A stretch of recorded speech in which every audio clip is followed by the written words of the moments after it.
महापालिका निवडणुकीत अनेक नेते मंडळींचे नातेवाईक रिंगणात होते, त्यामुळे या उमेदवारांसह नेते मंडळींची प्रतिष्ठा पणाला लागली होती.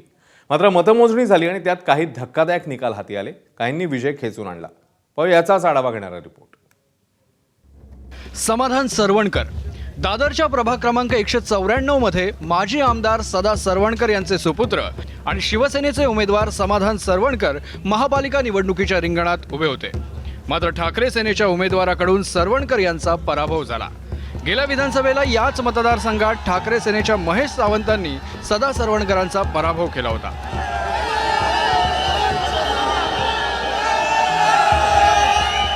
त्यामुळे सरवणकरांच्या मुलाच्या पराभवानंतर पुन्हा एकदा महेश सावंतांनी जल्लोष साजरा केला. माझ्या डोळ्यात आनंद अश्रू आहे. ज्या दिवसाची मी वाट बघतो, एवढे 4 वर्ष 3.5-4 वर्ष मी झटत होतो. माझी एकच शपथ होती, सरवणकरांचं नाव या दादर माहीममधून प्रभादेवीमध्ये फुसायचा होता आणि तो शेवटचा अस्त्र होता, त्याला फुसलाय. महेश सावंत हा सर्वसामान्यांसाठी झटला आणि तो आयुष्यभर झटत राहणार. हे फक्त बिल्डर लॉबीचे दलाल होते, त्यांना लोकांनी दाबून टाकलंय.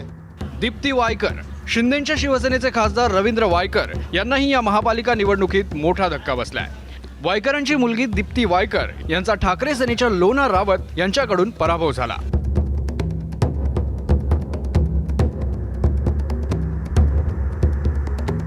कप्तान मलिक राष्ट्रवादी काँग्रेसचे नेते नवाब मलिक यांचे बंधू कप्तान मलिक यांना कुर्ला पश्चिमच्या प्रभाग क्रमांक 165 मध्ये अशरफ आझमींनी पराभवाचा धक्का दिला. मुंबईच्या प्रभाग क्रमांक 184 मध्ये खासदार राहुल शेवाळे यांच्या वहिनी वैशाली शेवाळे यांना पराभूत व्हावं लागलं. काँग्रेसच्या आशा काळे यांनी त्यांचा पराभव केला.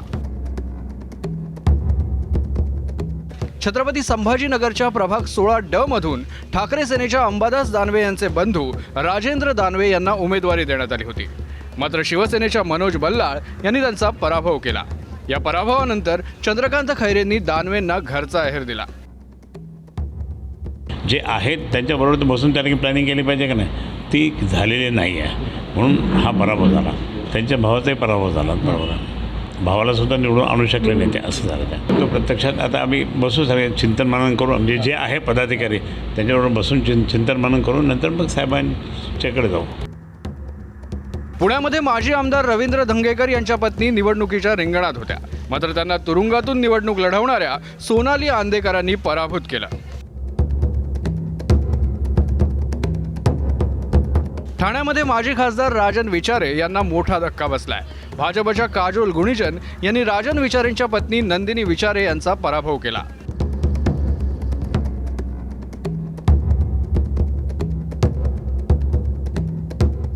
मुंबईत अखिल भारतीय सेनेच्या उमेदवार आणि अरुण गवळींची कन्या योगिता गवळी यांनाही पराभव स्वीकारावा लागला.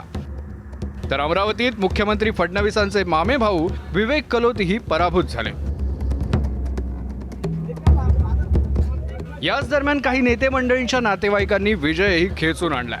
संभाजीनगरात पालकमंत्री संजय शिरसाट यांची मुलगी हर्षदा प्रभाग क्रमांक 18 मधून विजयी झाली. तर मुलगा सिद्धांत शिरसाट प्रभाग क्रमांक 29 मधून विजयी झाला. मात्र शिवसेनेच्या जागा कमी झाल्याचं शिरसाटांना दुःख झालं.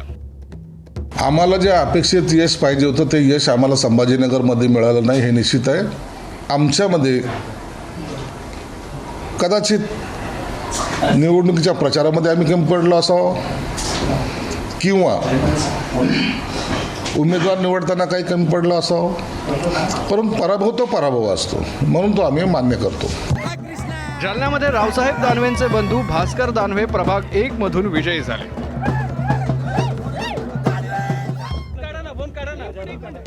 ठाकरे सेनेचे नेते विनोद घोसाळकर यांची सून आणि नुकत्याच भाजपमध्ये गेलेल्या तेजस्वी घोसाळकर यांनीही दहिसरमधून विजय मिळवला. ब्युरो रिपोर्ट, एबीपी माझा. एबीपी माझा, उघडा डोळे बघा नीट.